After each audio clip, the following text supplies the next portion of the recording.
Hello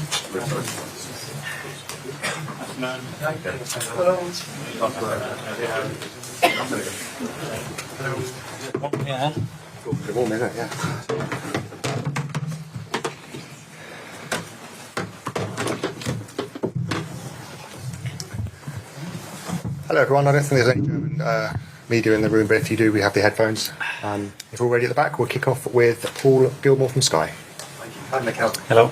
Mikel, big games, Champions League, Premier League, are coming thick and fast at the moment. How much do you think your players, and indeed you, are relishing this stage of the season? Really enjoying the moment. This is where we want to be. We're in a really good position in the Premier League, and we're in a really good position in the Champions League. We have a big task ahead of us against one of the most successful teams in Europe, clubs in Europe, and that's the hurdle that we have to overcome, and we are really looking forward to it. I think Bayern's sporting director has said Arsenal are the favourites for this game, but how would you assess Bayern's threat given their poor league form in the season they've had? Top team. I'm a big fan, big admirer of Thomas. His teams, the way they set up, the way they play, what they transmit. I have learned a lot about him. And looking at Bayern, and when you analyze him deeply, you see why they are a top team. So we have prepared very well, and we have to take our game where we want it. And if we do that, we'll have a chance to win. The draw has thrown up Harry Kane's return to North London. Yeah. How do you stop him? I don't only him. I think it's the team function, the individuals that they have, and obviously we know the individual qualities of all those players and him in particular, and the ability that he has. So the best thing to do is what we do collectively to try to prevent certain things. Do you think his record against Arsenal can be a factor in this game at all? Do you need to kind of pay attention? Hopefully not. What is it about him that makes him such a threat? Well, the consistency, when you look at his numbers over the last 10 years, it's unbelievable what he's done. So he can score in many different ways. He's got the service, he's got the players around him as well to provide those opportunities, and this is what we have to try to avoid. No away fans at this game, for the stage of the competition, quite unusual. Can it be a factor at all? Full house in the house, a lot of passion, emotion, and we haven't had this opportunity for 15 years, so that says you how special this night is going to be for us. So we're going to have to put everything into every ball to make it happen. And just finally for me, maybe a question about the title race as well, because you're trying to combine that with, of course, winning the Champions League. I know Jurgen Klopp said at the weekend that if Manchester United play like they did on Sunday against Arsenal, then Arsenal will win. Did you have any thoughts on what he said about that? No, I can only talk about what we do. Okay. Gary? Mikel, looking back to Sporting and the exit, then you lost 2 players within 21 minutes, which was a massive shock. What have your team, in terms of having leaders on the pitch, how much have they grown and developed? Because they stepped into a next season when they're in the Champions League, it's a level up, but you're still fighting for the title. It feels like your depth is stronger and your leadership is stronger over the pitch. Would you agree?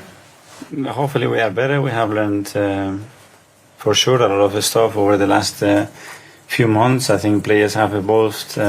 We all have tried to improve and be better than we were a year ago. And as you said, it's been a really demanding season. Obviously, it's a huge step for us to be in this competition, and on top of that, be competing in the Premier League the way we are doing. And this is the challenge, but as well, we are so excited to be part of that. Bayern Munich, 5-1, 5-1. It's being talked about. Is it coming anywhere near your dressing room? No, it's there. That's history. When you look at their history in the competition, it's clear. Their nature and their capacity to perform at bigger stages, and we have to prove that. That's for sure.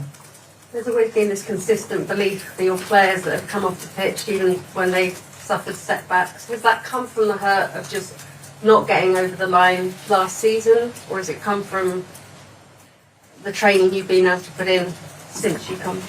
Hopefully it's in their nature as well. Something has to be within them, and we will try to inspire and get that part of them as much as possible to become better, to be more competitive. And and have that resilience and that will to win and improve every single day. And collectively you do that, I think the outcome is powerful. George? Mikel, just in light of the league table over the weekend and 7 games to go in the league, more possibly in the Champions League, I just wonder, have you almost got to be near perfect from now until the end of the season to win what you want?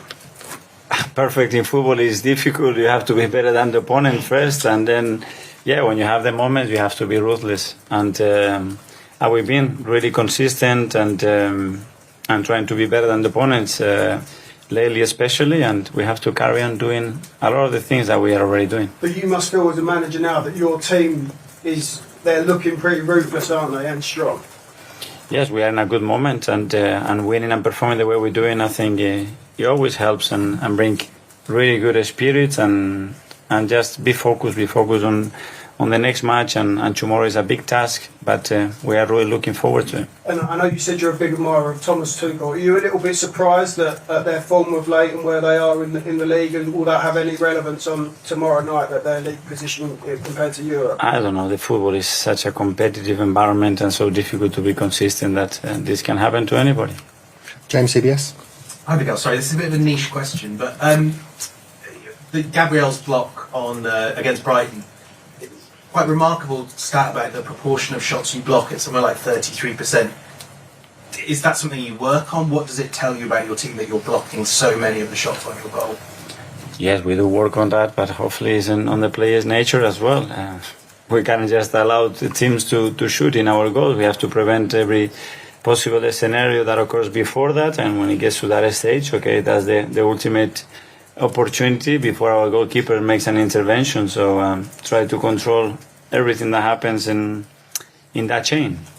Athletic? Hi, Mikel. You talk a lot about the evolution of the squad, but I was just wondering, for your evolution as a manager, the Porto game was obviously your first as Champions League knockout game that you managed. I was wondering, for you, were there experiences that were quite new in those games, and how did you take those?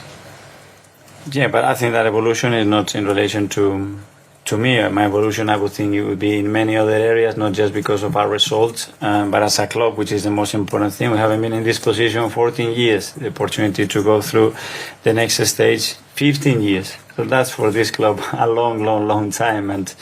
And we realize that, and that's why as well we have this hunger and desire to make it happen. Claire? Miguel, I just wondered, have you spoken to Xavi Alonso at all for some tips on how to beat Bayern?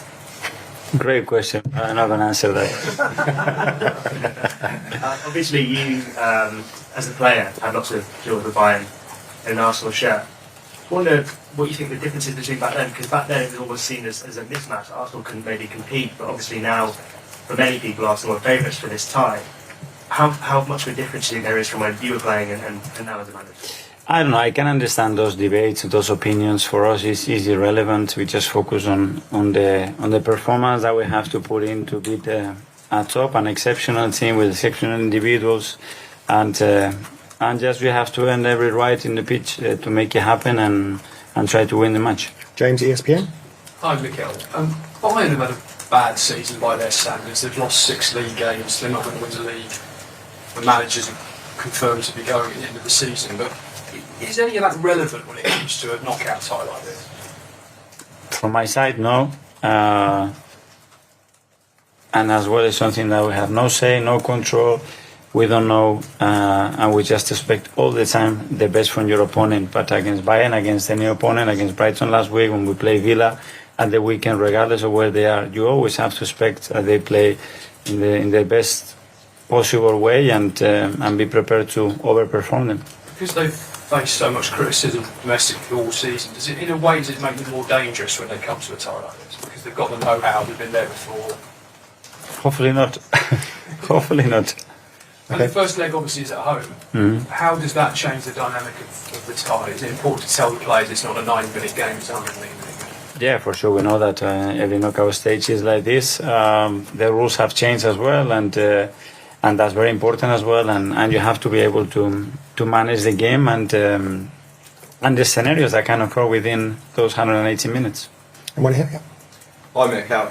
There seems to be a bit of a fear no one mentality to this Arsenal side at the moment.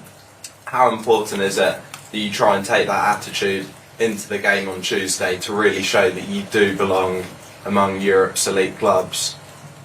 Yeah, that's something that we're looking to do in every single match, because if we are able to do it in one match and then not in three, that's not part of us, and we want to make sure that things are ingrained within the team, and we are consistent delivering these type of things, and I'm proud what the team is showing, the character and the mentality that they're showing, and we have to carry on doing it. Okay, we've got 10:30 tonight. We'll kick off with John.